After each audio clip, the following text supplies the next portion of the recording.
Queridos irmãos e irmãs, estamos mais uma vez no nosso programa Jubileu da Esperança.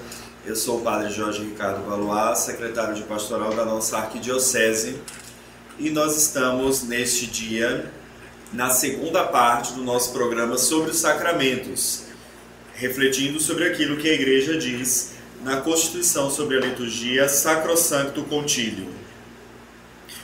Uma das questões que a Sacrosancto Concilium nos traz a respeito dos sacramentos é a relação entre sacramentos e liturgia.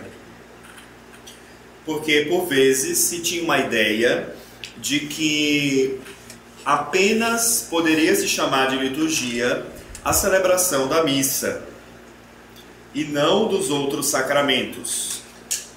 Aliás, na mentalidade pré-conciliar, os sacramentos eram vistos não tanto como celebrações, mas como ritos que produziam a graça.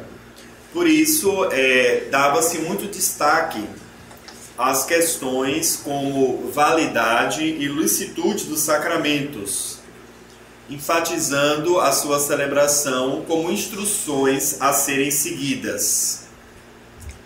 Por isso que é muito importante a encíclica do Papa Pio XII, chamada Mediator Dei, de 1947, que já abriu a comunidade de fé, a Igreja, para uma nova compreensão a respeito dos sacramentos.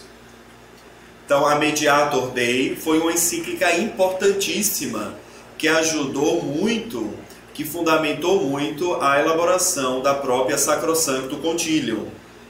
E na Mediator Dei já se falava de uma celebração dos sacramentos, ou seja, queria se destacar já o aspecto celebrativo, como uma celebração dos mistérios da fé.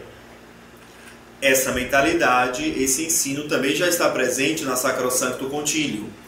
Então, claro que é necessário ter os ritos dos sacramentos, é claro que é necessário dar importância à validade e licitude na celebração sacramental, mas não apenas isso. Então, a Sacrosancto Concilium chama a atenção dos sacramentos como celebrações, ou seja, como liturgia. A liturgia não é só a celebração da missa. Todos os outros sacramentos também é liturgia. E como liturgia, é comunicação, é celebração da salvação de Cristo operada na história. Então isso é muito interessante nós notarmos, essa é uma compreensão da celebração dos sacramentos como celebração dos mistérios da salvação. E aí se destaca como consequência a presença de Cristo na liturgia. A Constituição Sacrosancto Concilium enfatiza que Cristo está presente na Igreja, especialmente nas ações litúrgicas. E aí nós temos as diversas presenças de Cristo. Por exemplo, destacamos a presença de Cristo nos ministros ordenados, naqueles que pelo sacramento da ordem não são apenas configurados, conformados a Jesus Cristo, como no batismo, mas são personalizados a Jesus Cristo. Então, nós temos essa presença de Cristo na pessoa dos ministros ordenados, daquele presbítero, do bispo, que preside a Eucaristia, também do diácono, que atua como Cristo servo. Cristo está presente nos ministros ordenados, Cristo está presente também na sua palavra. Então se deu muito destaque à palavra de Deus. Por isso que na celebração de todos os sacramentos, nós temos sempre a proclamação da palavra. Antes do rito em si, que confere a graça sacramental, sempre se tem a liturgia da palavra, porque Cristo está na palavra, e aquilo que nós escutamos na palavra é a palavra de Deus, que nos educa, que nos ensina, que modela a nossa fé. Então Ele está presente na palavra, nós podemos comungar de Cristo na palavra também. E temos a presença de Cristo também na assembleia reunida. Jesus disse, onde 2 ou 3 estiverem reunidos em meu nome, aí eu estarei no meio deles. Cristo que está presente na Assembleia, que se reúne como corpo de Cristo, que se reúne como povo de Deus, congregado na unidade do Pai, do Filho e do Espírito Santo. E por fim, Cristo está presente nos sacramentos em si, nos ritos que conferem o sacramento. Por exemplo, durante as unções batismais, durante o rito do banho batismal, Cristo ali está presente, está conferindo aquela graça sacramental. Cristo está presente na absolvição do sacramento da penitência, na unção dos enfermos, na ordenação quando se dá o sacramento da ordem. Cristo está presente sobretudo no sacramento da Eucaristia, que de fato ali é o seu corpo e o seu sangue. Então, vejam como a presença de Cristo é variada. Não é só o sacramento da Eucaristia. Claro que na Eucaristia nós temos uma presença real de Cristo. Uma presença por excelência, podemos dizer assim. Mas nos outros sacramentos, na palavra de Deus, na Assembleia, nos ministros ordenados, Cristo também está presente. Então é isso que a Sacrosanto Concílio quis valorizar, essas presenças de Cristo. Por isso se vê a liturgia como o espaço onde a pessoa de Jesus Cristo se revela, onde é possível experimentar ali a sua presença e a sua graça. Daí a importância dos sinais sensíveis, que são os sacramentos. Os sacramentos utilizam sinais sensíveis, que significam e realizam a santificação da pessoa humana. Esses sinais visíveis remetem ao invisível, graças à natureza divino-humana de Jesus Cristo. Então, em cada sacramento, nós temos um sinal visível, que revela, que manifesta um sinal que é invisível, um sinal da graça de Deus. Isso se dá graças à encarnação do Verbo. Porque veja que quando o Verbo de Deus assume a natureza humana, assume a carne humana, por meio da carne humana, Jesus Cristo comunica a salvação. Por que os evangelhos insistem tanto no toque de Deus quando se realizam curas? Para nos indicar, em primeiro lugar, que o Deus que era invisível agora se torna visível. Um Deus que era intocável agora se deixa tocar. E o toque de Deus é suficiente para nos comunicar a salvação. Por isso que Santo Irineu nos ensina que apenas a encarnação de Jesus Cristo, apenas a encarnação do Verbo de Deus, seria suficiente para nos comunicar a salvação. O toque de Deus que nós podemos experimentar em todos os sacramentos.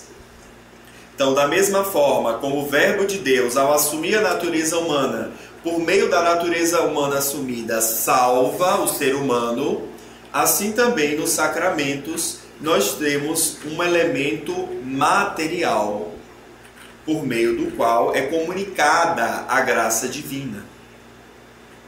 Nos ensina São Leão Magno que tudo aquilo que Jesus Cristo fez e ensinou em vida passou aos sacramentos. Então, por meio dos sacramentos, nós experimentamos a graça de Cristo, que se manifesta em sinais concretos, que se manifesta em sinais sensíveis, em sinais visíveis, palpáveis.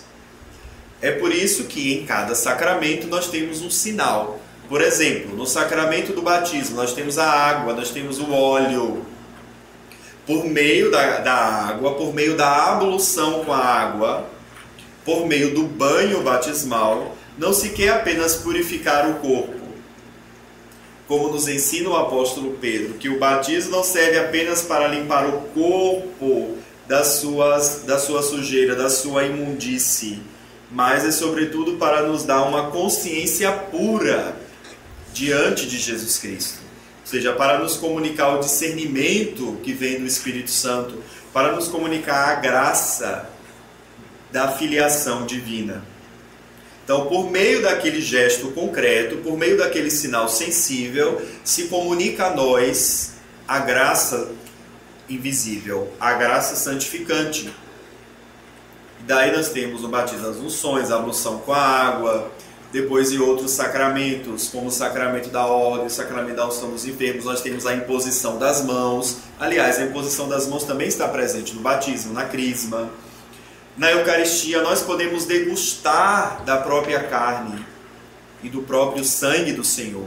Então veja que ali é Cristo sacramentalmente nos tocando, vindo ao encontro da nossa humanidade, por meio de elementos materiais que nós podemos de fato experimentar concretamente e ali obter a graça santificante, obter a salvação. A palavra de fato sacramento significa sinal, né? Por isso essa ideia de sinais sensíveis que nos dão a graça de Deus. Por isso nós podemos compreender a natureza da liturgia como uma obra monumental pela qual Deus é glorificado e os homens são santificados. A liturgia dos sacramentos e sacramentais oferece aos fiéis a possibilidade de santificar todos os acontecimentos da vida pela graça divina que flui do mistério pascal de Cristo. Esse ensino de ligar as etapas da vida com os sacramentos era muito presente no período da escolástica. Por exemplo, nós vemos Santo Tomás de Aquino explicar, por exemplo, que o nascimento de uma pessoa humana neste mundo possui relação com o batismo, já que na Idade Média era a prática generalizada, havia a prática generalizada do batismo de crianças. Depois ele começa a comparar o alimentar da pessoa humana com o sacramento da Eucaristia. Quando a pessoa está doente, associa-se ao sacramento da unção dos enfermos. Então eles começaram a associar também isso, várias etapas da nossa vida, com a recepção de sacramentos, atingindo já a maturidade da ideia do sacramento da crisma. Então, os sacramentos de fato vão santificando a nossa vida. E todos os nossos acontecimentos deste mundo vão sendo marcados pelo sinal da graça de Deus. Também essa é a finalidade dos sacramentos, né? Nos dá essa santificação. Por isso que foi desejo do Concílio Vaticano II fazer uma revisão e adaptação dos ritos celebrativos dos sacramentos, para que eles sejam mais compreensíveis e relevantes para os fiéis. Essas ideias refletem a tentativa do Concílio Vaticano II de renovar a prática sacramental, enfatizando a importância da liturgia e a presença ativa de Cristo nos sacramentos. Então lembremos que antes do concílio, todos os ritos dos sacramentos, não apenas a celebração da missa, eram realizados em latim. Então qual foi o desejo do concílio? Que as celebrações dos sacramentos sejam revisadas, justamente para que os fiéis possam compreender aquilo que está sendo celebrado. É claro que a graça sacramental ela atua objetivamente. É aquilo que a igreja chama com a expressão ex opere operato.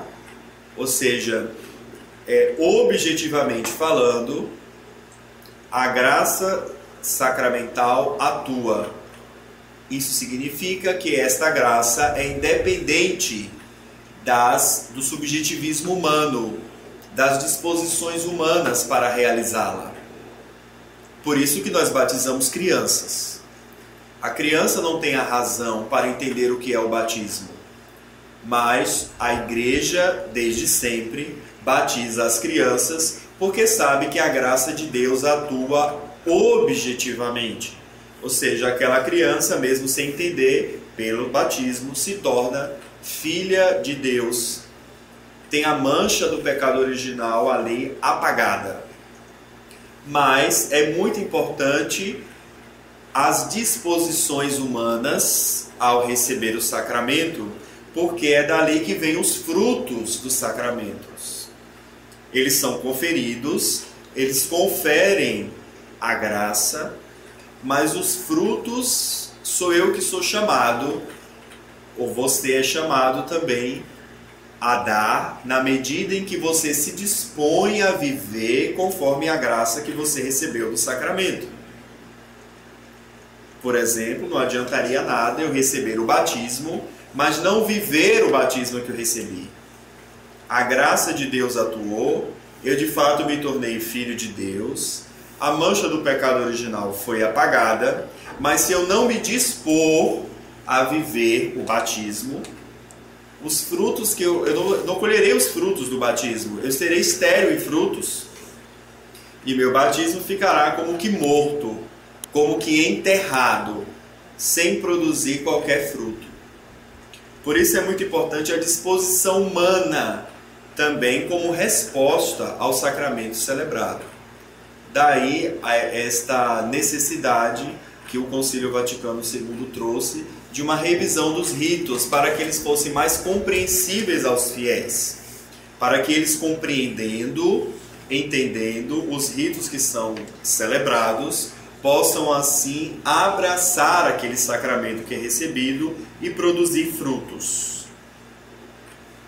Por isso que nós podemos dizer que a principal finalidade dos sacramentos é a santificação da pessoa humana, a edificação do corpo de Cristo e o culto a Deus. Eles não apenas pressupõem a fé, mas também a alimentam, revigoram e expressam a fé, diz a Sacrosancto Concílio no número 59. Então já é muito claro para nós, pelas explicações dadas, que os sacramentos têm como finalidade a santificação da pessoa humana. Já falamos sobre isso. Mas também a segunda finalidade que queremos destacar dos sacramentos é a edificação do corpo de Cristo, ou seja, da igreja. Os sacramentos, eles contribuem para não só o aumento da igreja, mas também para o aumento, não aumento de números, eu estou falando, mas também para o incremento da vida dos fiéis. Porque os sacramentos nos vão conduzindo à perfeição na vida cristã. O que é o sacramento da Eucaristia, se não esse maná descido do céu, que nos alimenta no deserto deste mundo, que nos faz a cada dia renovar a nossa graça batismal. Então, o sacramento da Eucaristia, quando ele é vivido, quando ele é bem celebrado, quando ele é bem recebido, nos vai cada vez mais tornando um só com Jesus Cristo. E nós vamos assim crescendo na santidade e no testemunho de vida cristã. O que é o sacramento do matrimônio dado aos noivos, senão uma poderosa graça de Cristo que permite com que eles constituam uma família, seja um sinal do amor de Cristo por sua igreja no meio do mundo? O que é o sacramento da ordem, senão ordenar pessoas para que possam ser, dentro da igreja, esses sinais, essas imagens do Cristo bom pastor, aqueles que celebram, que presidem a comunidade cristã. Então veja que os sacramentos, eles contribuem muito para a edificação de toda a igreja. E a terceira finalidade do sacramento é prestar culto a Deus. Então nunca podemos perder essa dimensão, que a liturgia, a celebração dos sacramentos, tem essa finalidade de glorificar a Deus. Glorificar a Deus pelas maravilhas que Ele tem realizado na história da salvação.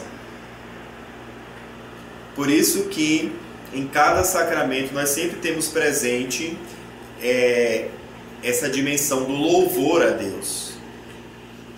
No sacramento da Eucaristia, na celebração da missa, por exemplo, nós vemos aparecer várias vezes essa dimensão do louvor. Nas missas de solenidade de domingos temos o hino de louvor, mas não só aí.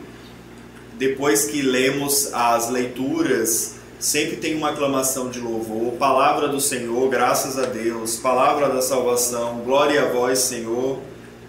A própria oração eucarística, o prefácio, é uma oração de louvor. É de fato uma exultação, porque Deus tem realizado grandes coisas. Então, todos os sacramentos têm essa finalidade de culto a Deus. Também nos sacramentos do batismo, quando se vai ungir a pessoa com óleo, se louva a Deus pelo dom daquele óleo. Quando se vai fazer a bênção da água que será usada no batismo, também se louva a Deus pelo dom da água, que é uma criatura de Deus, mas que santificada pelo Espírito Santo é capaz de fato comunicar a graça divina. Então, nunca se perca de vista essa dimensão do louvor a Deus, que está presente também na celebração de todos os sacramentos. Claro, precisamos sempre estar atentos que os sacramentos não são uma receita mágica para produzir a graça. Isso a gente precisa de fato ter muita atenção, porque é muito fácil cairmos nessa ideia de que os sacramentos são uma espécie de mágica, onde eu vou fazer e a coisa vai acontecer. Eu preciso seguir aquilo ali, aqueles ritos, e tudo como um passe de mágica vai fazer com que a graça aconteça. Não é isso, não é uma mágica. É claro que existem os ritos a serem celebrados, mas não é algo assim que eu estalo os dedos e as coisas vão acontecendo. Não. Não podemos entender os sacramentos como uma receita mágica, mas como celebrações da fé, como resposta do ser humano à intervenção de Deus na história. E essa resposta é uma resposta de louvor, é uma resposta de ação de graças e que comunica a salvação. Então, na mentalidade mágica, se perde toda essa dimensão da fé. Simplesmente acha que se juntar A mais B vai dar C. Não é assim nos sacramentos, porque sem a fé, sem essas disposições interiores, sem de fato a fé da igreja, não é possível celebrar os sacramentos. Então ficaria apenas como um rito estéril, que muitas vezes assim acontece, onde se acha que é algo mecânico, que vai simplesmente, como uma espécie de superstição, me liberar ou me livrar de certas coisas, me dar uma certa segurança. Mas se pensarmos assim, nós empobrecemos os sacramentos. Então eles não são receitas mágicas para produzir a graça, mas são sobretudo celebrações da fé que nos conferem a graça santificante, que nos dão a graça da salvação. De modo que diz a Constituição Sacrosanto Concílio no número 2, que há uma desproporção entre o visível e o invisível, bem como entre a ação e a contemplação, a realidade presente e a cidade futura que buscamos. Como assim essa desproporção?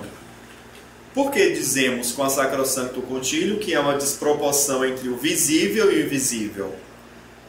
Porque o material, o elemento visível que nós estamos vendo, que nós estamos tocando, experimentando sensivelmente na celebração dos sacramentos, ele está muito aquém da graça invisível que é dada.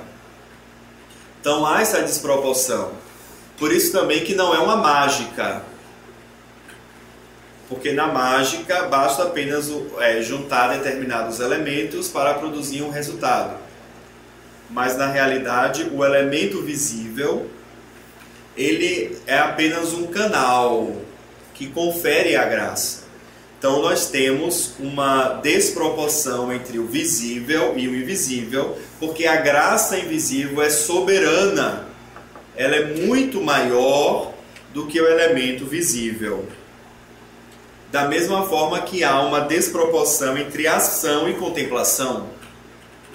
Ou seja, a contemplação, a experimentar misticamente os mistérios de Deus, olhar com esses olhos de águia, no sentido espiritual que é a contemplação, está muito superior do que a ação. Na realidade, podemos até dizer que a ação é fruto da contemplação. Como diz os apóstolos Pedro e João nos Atos, não podemos deixar de falar sobre aquilo que vimos e ouvimos, ou seja, não podemos deixar de agir porque nós contemplamos antes. Nós experimentamos antes na nossa vida aquele mistério de Cristo, a ação salvadora de Cristo. Então, como fruto desta contemplação, como fruto dessa experiência de fé, é que vem a ação. Mas nós muitas vezes sobrepomos, a ação, achamos que a vida cristã é só um ativismo, fazer coisas. Mas na realidade o ser tem primazia sobre o fazer. E é claro, há uma desproporção entre a realidade presente e a cidade futura que buscamos.